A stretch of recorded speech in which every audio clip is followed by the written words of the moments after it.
तो दोस्तों आज जो हम बात करने वाले हैं वो बात करने वाले हैं जो लोन ऐप्स के द्वारा जो आपको प्रताड़ित किया जाता है लीगल नोटिस भेज के, उसके संबंध में और भी अधिक इसके बारे में चर्चा करेंगे।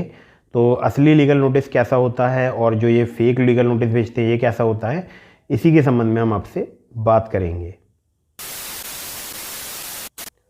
नमस्कार दोस्तों, मेरा नाम अभिषेक है। आप देख रहे हैं आपका अपना चैनल सेटलमेंट टीवी। अगर अभी तक आपने चैनल को सब्सक्राइब नहीं किया तो नीचे आपको एक रेड कलर का सब्सक्राइब बटन दिख रहा होगा, उसको प्रेस कर लीजिएगा और उसके बगल में एक बेल आइकन भी होता है, उसको भी प्रेस कर लीजिएगा, जिससे कि मैं कोई भी वीडियो डालूँ सबसे पहले नोटिफिकेशन आपके पास पहुँच जाए।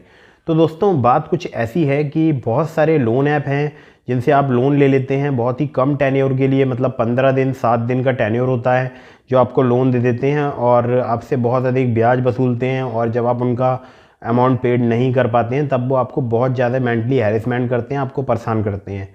तो इसी के संबंध में आज हम बात करेंगे। और इसके अलावा जो हम बात करने वाले हैं वो बात करने वाले हैं लीगल नोटिस।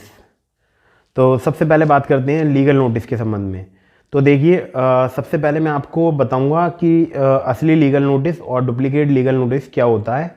तो इससे पहले मैं आपको एक बात बता दूं कि जितनी भी लोन ऐप आपको जो नोटिस भेजती हैं, मैं ये नहीं कह रहा हूँ सारे नोटिस फर्जी होते हैं, लेकिन ज़्यादातर केसेस में, मतलब जो मेरे पास मैसेजेस आते हैं लोगों के व्हाट्सएप पर, तो उस पर जो लोग भेजते हैं वो ज़्यादातर मेरे पास फर्जी ही आए हैं अभी तक।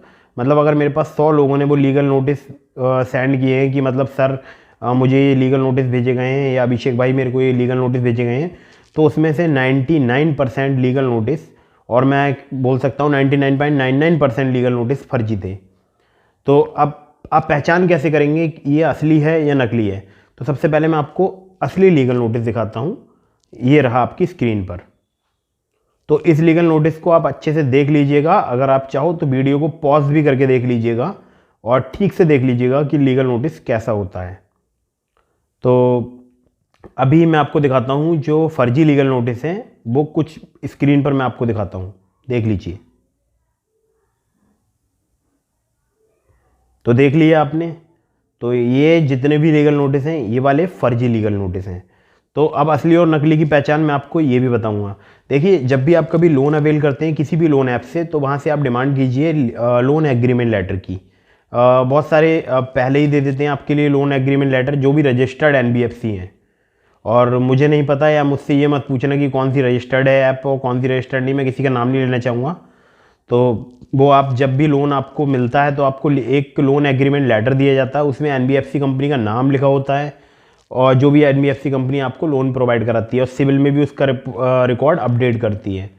तो सिविल में भी अपने चेक कर सकते हैं आप। और सिविल में चेक करने के बाद आपके पास अगर लीगल नोटिस आता है, आप लोन पे नहीं करते हैं, तो जब कंपनी देखती है कि आपने 1 या 2 ईएमआई आपने नहीं पे किए, तब वो आपके पास लीगल नोटिस भेजते हैं कि आप पे कर दीजिए, और 90 डेज़ के बाद वो लोन जो है वो एनपीए में चला जाता है। तो ज़रूरी नहीं कि 90 डेज़ के बाद ही आपके पास लीगल नोटिस आएगा, आपके पास पहले भी आ सकता है अगर आप 2 महीने या 2-3 ईएमआई आप पे नहीं करते हैं तब। तो अब जो फेक लोन ऐप होती हैं उनके बारे में आपको बताऊँ, ये 7 या 15 दिन का लोन देती है, मैक्सिमम इनका टेन्योर यही रहता है। और आरबीआई की तरफ से साफ साफ गाइडलाइंस हैं कि 7 और 15 दिन के लिए लोन नहीं दिया जाता। लोन का शायद मिनिमम टेन्योर 91 डेज़ है, मुझे कंफर्म नहीं है, आप एक बार कंफर्म कर लीजिएगा। 91 डेज़ का टेन्योर होना चाहिए लोन का। तो ये भी एक बात है। तो आप उनसे लोन एग्रीमेंट लेटर मांगिए, वहाँ पर लिखा होगा उनकी एनबीएफसी कंपनी, और अगर लीगल नोटिस आएगा तो उसी एनबीएफसी कंपनी ने कोई एडवोकेट हायर करा होगा, वो एडवोकेट आपको लीगल नोटिस देंगे। अब आपको बताता हूँ कि लीगल नोटिस जो है वो स्टैम्प पेपर, यानी आपने देखा होगा स्टैम्प पेपर के ऊपर, देख लीजिए, ये मैं आपको दिखा देता हूँ। ऐसे जो लीगल नोटिस ये बेचते हैं ये टोटली फेक होते हैं। बहुत सारे लोग दिल्ली पुलिस और सीबीआई के लीगल नोटिस बेचते हैं, ये भी फेक होते हैं। इसकी वजह है कि अगर आपके ऊपर कोई भी कार्रवाई करनी होती है किसी भी कंपनी के लिए, अगर आप अमाउंट पेड नहीं करते हैं, तो वो पहले वकील के थ्रू लीगल नोटिस निकलवाते हैं, और लीगल नोटिस निकलवाने के बाद में वो आगे फिर कार्रवाई करते हैं। अगर आप नहीं पे करते हैं तो वो कोर्ट जाते हैं, और कोर्ट के अगर आप कोर्ट के आदेशों की भी अवहेलना करते हैं तब आपके खिलाफ कोर्ट के द्वारा भी नोटिस आता है, और तब आप एक मुसीबत में फंस सकते हैं। लेकिन ऐसा मैक्सिमम मैंने केसेस में देखा, ऐसा नहीं होता, क्योंकि 2-2, 4-4 हज़ार के लोन होते हैं। तो जितने भी छोटे छोटे लोन ऐप होते हैं ये कोर्ट तक मामला नहीं लेकर जाते हैं, क्योंकि इनका भी खर्चा होता है, इनको वकील तो इनको भी हायर करना होता है, वकील की फीस इनको भी देनी होती है, तो ये ज़्यादातर केसेस में नहीं जाते हैं। तो लेकिन जा सकते हैं, ऐसा नहीं है कि नहीं जा सकते हैं, तो जा भी सकते हैं, दोनों ही बातें हैं। मैं ये भी बता देता हूँ आपको। और अगर आप लोन पे नहीं करते हैं तो सिविल स्कोर तो आपका ख़राब हो ही जाता है, क्योंकि लीगल नोटिस आपको वही ऐप देगी जिन्होंने आपका ऐप जो लोन का रिकॉर्ड है वो सिविल में अपडेट कर रखा होगा। ये चीज़ भी आप ध्यान रखिएगा। तो अब आपको शायद समझ आ गया होगा कि लीगल नोटिस कैसे जाता है। कि लीगल नोटिस पहले आपको एडवोकेट भेजेगा, जो भी कंपनी एडवोकेट हायर करेगी उस एडवोकेट के माध्यम से।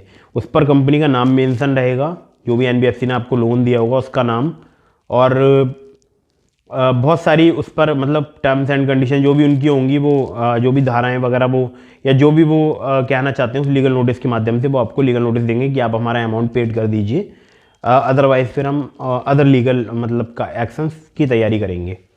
तो ये होता है लीगल नोटिस। तो आपके पास जो बहुत सारे व्हाट्सएप पर बहुत सारे फर्जी लीगल नोटिस आते हैं ना, तो इनसे घबराने की ज़रूरत नहीं है कि दिल्ली पुलिस में आपके खिलाफ केस दर्ज हो चुका है, सीबीआई ने केस दर्ज कर लिया है, 420 का केस दर्ज हो गया है।